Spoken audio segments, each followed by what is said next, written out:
नमस्कार साथियों, कैसे हैं आप लोग? अच्छे हैं? पढ़ाई चल रही है? चलिए पढ़ाई जारी रखिए। और उसी कड़ी में मैं आज लाया हूँ आपके सामने बिहार एक सामान्य परिचय। इसमें हम लोग पिछले वीडियो में बिहार के सिलेबस के बारे में चर्चा किए थे। उसमें पहला टॉपिक हम लोगों का यही था कि बिहार एक सामान्य परिचय, तो उसी को हम लोग आज पढ़ते हैं। तो आज बेसिकली हम लोग क्या क्या पढ़ेंगे उस चीज़ को पहले मैं चर्चा कर दे रहा हूँ। सबसे पहले पढ़ेंगे कि मानचित्र क्या होता है और ये कितने प्रकार के होते हैं, और कुछ मानचित्र को समझने के लिए कुछ संकेत को भी समझना ज़रूरी है, जिसकी चर्चा मैं यहाँ किया हूँ। उसके बाद पढ़ेंगे बिहार के जितने भी ज़िले हैं उन ज़िलों की स्थिति क्या है, किस कमिश्नरी में है, जिनको प्रमंडल बोलते हैं, उनको भी समझने का प्रयास करेंगे। और वर्तमान समय में मेरा जो ये प्यारा बिहार है, इसकी आज़ादी के पहले स्थिति क्या थी और वर्तमान में इसकी स्थिति क्या है। चलिए वीडियो को शुरू करते हैं। सबसे पहले मैं कुछ संकेत बता दे रहा हूँ। मैप को समझने के लिए संकेत को समझना ज़रूरी है। देखिए यहाँ पे है अंतर्राष्ट्रीय सीमा। अंतर्राष्ट्रीय सीमा ये देखिए बिहार है, बिहार के उत्तर में नेपाल पड़ता है।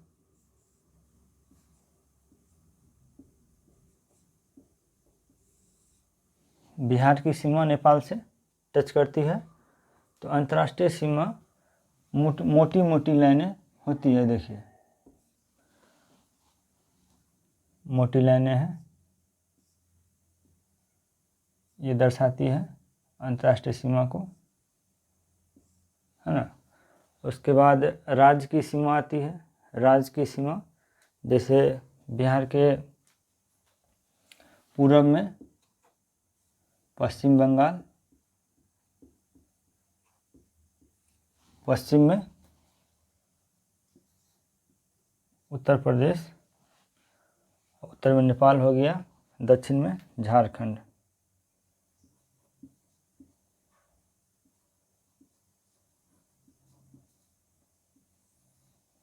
तो राज्य की सीमा पतली होती है अंतर्राष्ट्रीय सीमा के अपेक्षा। अगर बात करें जिला की सीमा की, तो जिला की सीमा जैसे पटना जिला हो गया, तो पटना जिला से अरवल जिला सटा हुआ है, जहानाबाद जिला सटा हुआ है। तो इसकी सीमा राज्य की सीमा की अपेक्षा पतली होती है, डॉट लाइन में होती है, डॉट लाइन में इस तरह से डॉट लाइन में राज्य की सीमा जिला की सीमा होती है।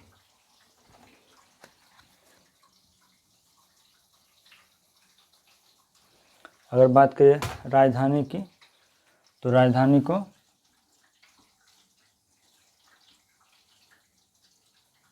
इस प्रकार दर्शाया जाता है।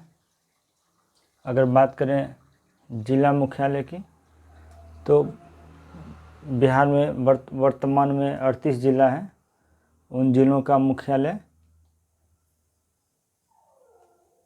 कहाँ पड़ता है उसको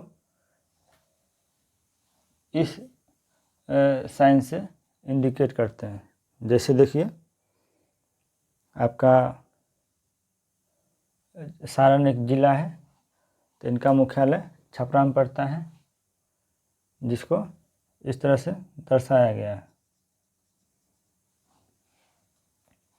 अगर बात करें रेलवे लाइन, देखिए रेलवे लाइन को इस तरह से दर्शाया जाता है, जैसे ये हो गया यहाँ,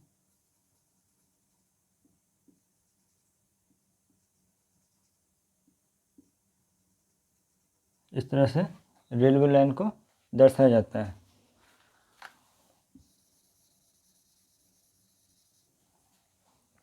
पर्यटन के टूरिज्म को टी से इस तरह से दर्शाया जाता है, टी से, यह आपका हवाई अड्डा हो गया। ये संकेत है, संकेत को समझना जरूरी है।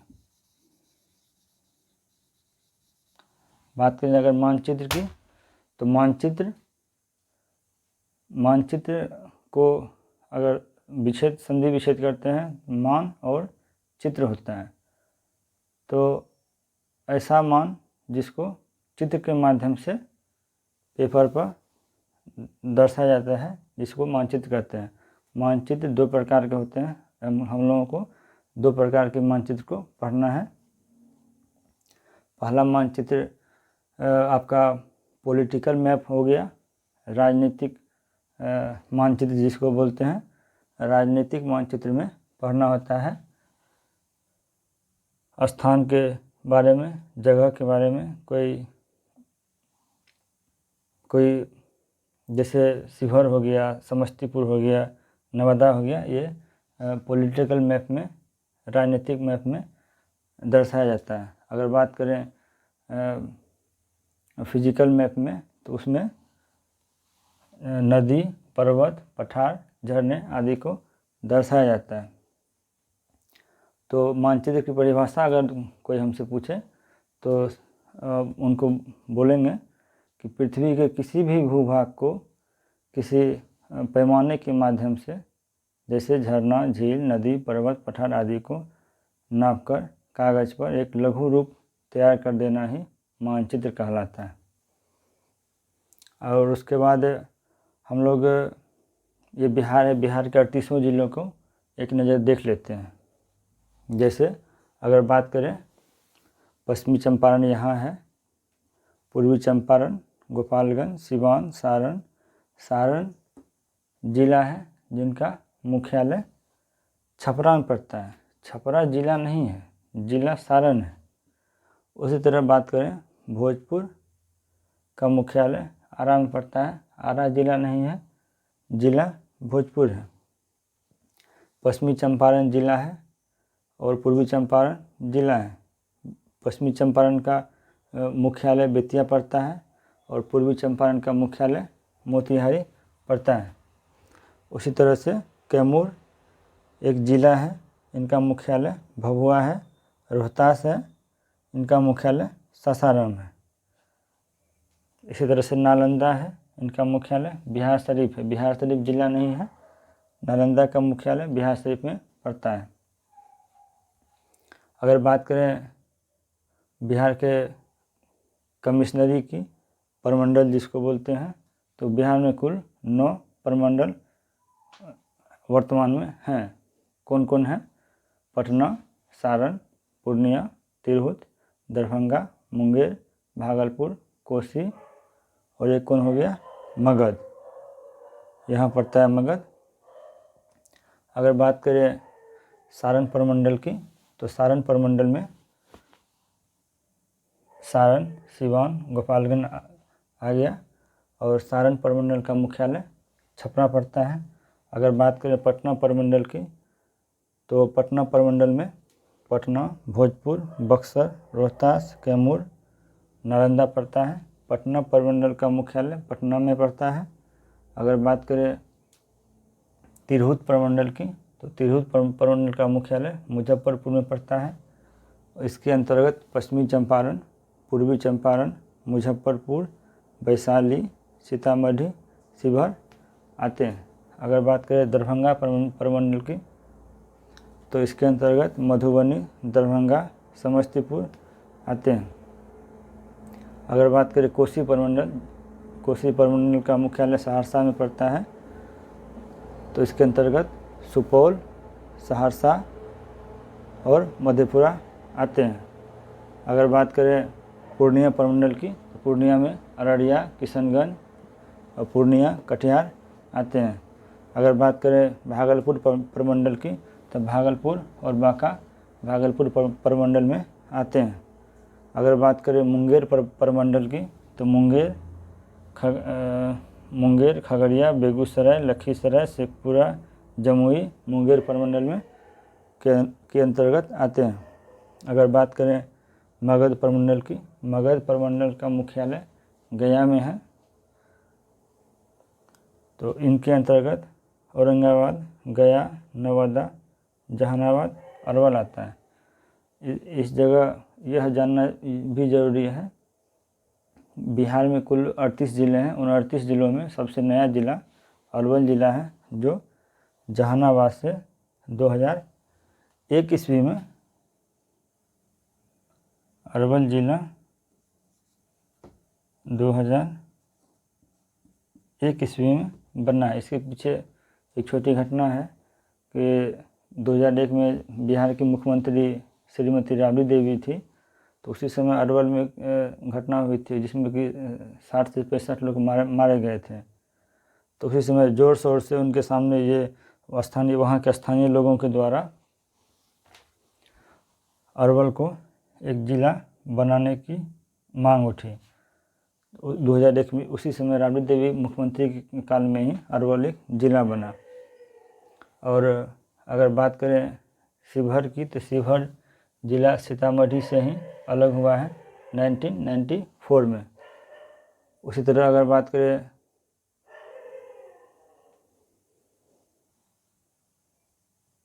मधेपुरा, देखिए मधेपुरा ज़िला यहाँ होता है।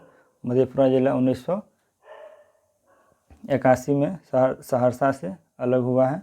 अगर बात करें सुपौल ज़िला की, 1991 में सहरसा से सुपौल ज़िला अलग हुआ है। अगर बात करें पश्चिमी चंपारण, चंपारण जो है पहले एक ज़िला था। चंपारण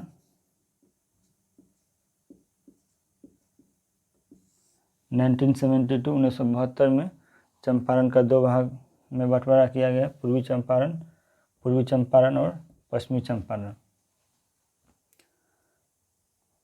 ये भागलपुर से ही सहरसा 1954 में अलग हुआ था। फिर बाद में मधेपुरा और सुपौल सहरसा से अलग हुआ। ये आपका हो गया।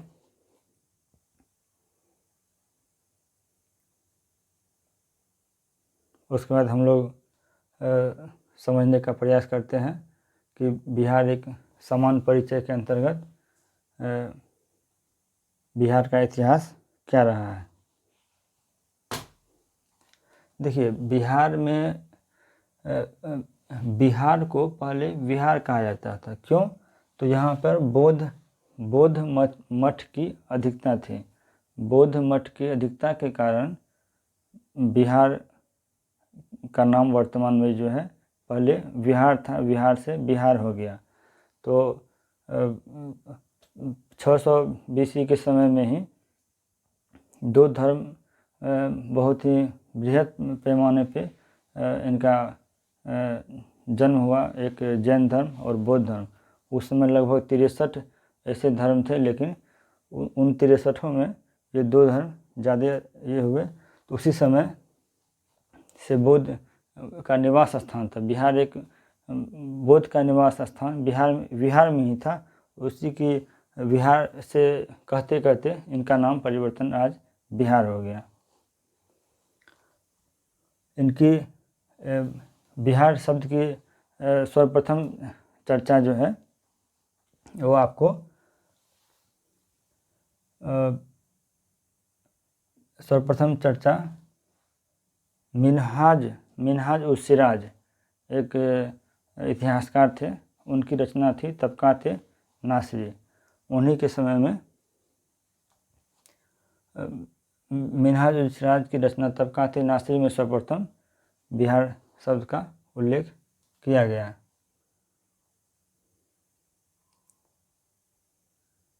अगर बात करें बिहार के भौगोलिक क्षेत्र की सीमा की, तो बिहार के भौगोलिक क्षेत्र का वर्णन चर्चा सर्वप्रथम शतपथ ब्राह्मण में किया गया है। यहाँ देखिए शतपथ ब्राह्मण क्या है कि वेद का जो शब्द है वो बहुत कठिन होता है। तो वेदों के कठिन शब्दों को समझने के लिए ही ब्राह्मण ग्रंथ की रचना 800 लगभग 600 से 800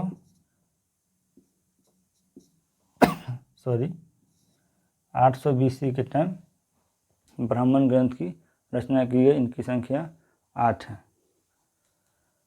उसके बाद 1580 ईस्वी में अकबर बिहार को एक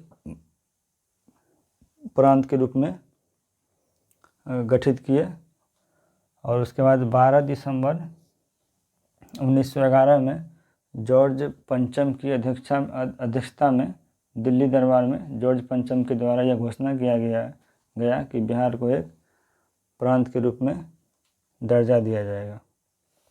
जॉर्ज पंचम के द्वारा ही घोषणा किया गया था। उसके बाद 22 मार्च 1912 ईस्वी को बंगाल से बिहार एवं उड़ीसा के गठन की विधिवत घोषणा की गई और फाइनली 1 अप्रैल 1912 को बिहार एवं उड़ीसा प्रांत का विधिवत गठन कर दिया गया। फिर बात करें अगर 1936 ईस्वी भारत शासन अधिनियम 1935 के अंतर्गत 1936 ईस्वी में उड़ीसा को बिहार से पृथक किया गया। फिर बिहार राज्य पुनर्गठन अधिनियम 2000 के अंतर्गत 15 नवंबर 2000 को झारखंड को बिहार से अलग राज्य का दर्जा दिया गया।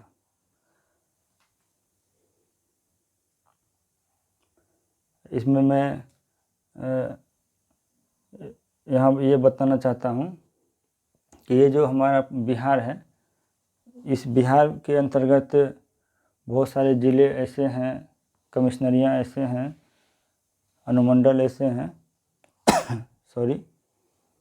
जिनके गठन की मांग विभिन्न स्थानों पर स्थानीय नागरिक के द्वारा उठाया जाता है। जैसे अगर बात करें रक्सौल की, तो रक्सौल पड़ता है आपको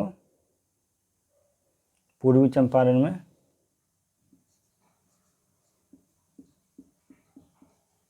रक्सौल को जिला का दर्जा दिए जाने का भी मांग समय समय पर किया जाता है। अगर बात करें पटना जिला में, तो पटना जिला में बाढ़ पड़ता है। पटना जिला में बाढ़ को जिला का दर्जा देने के लिए भी यहाँ के स्थानीय नागरिक बार बार राज्य सरकार से मांग करते हैं। अगर बात करें नौगछिया, तो नौगछिया पड़ता है आपको भागलपुर में।